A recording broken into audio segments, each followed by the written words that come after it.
Hello ভাই, আন্নে গেল একটু কথা কন যাবনি। বুক চালাননি আন্নারা? বুক চালাননি ফেসবুক? হ্যাঁ চালাই। চালান। ফেসবুকে একটা নিউজ শুনছিনি? হ্যাঁ শুনছি। নোয়াখালীর বিভাগ চাইতে আছে নোয়াখালীরা, আন্নে এ সম্পর্কে কিছু একটা বলেন তো। নোয়াখালীকে বিভাগ চাচ্ছে ওরা, অ্যাকচুয়ালি এখন কিসের পরিপ্রেক্ষিতে বিভাগ চাচ্ছে, কিসের জন্য বিভাগ চাচ্ছে ওটাই তো বলতে পারছি না। আচ্ছা, নোয়াখালী যদি বিভাগ হয় দেশের জন্য কি ভালো হয় না খারাপ হয়, আপনি কি বলেন এই সম্পর্কে? দেশের জন্য অ্যাকচুয়ালি নোয়াখালী তো সবসময় বিতর্কিত, এই নোয়াখালীর লোকজন সবসময় তো বিতর্কিত হয়ে আসছে।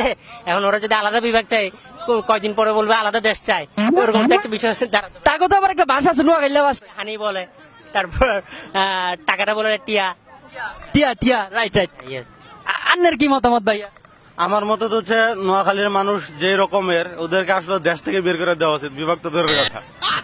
আপনি ওদেরকে দেশটা কি বার করে দিতে চাচ্ছেন? হ্যাঁ, কারণ হচ্ছে কোন একটা অন্য ডিস্ট্রিক্টের কোনো মানুষ নোয়াখালী মানুষ পছন্দ করে না, তো যাদেরকে আমরা পছন্দ করি না তাদের তো বিভক্ত দূরের কথা, দেশ থেকে বের করে দেওয়া উচিত।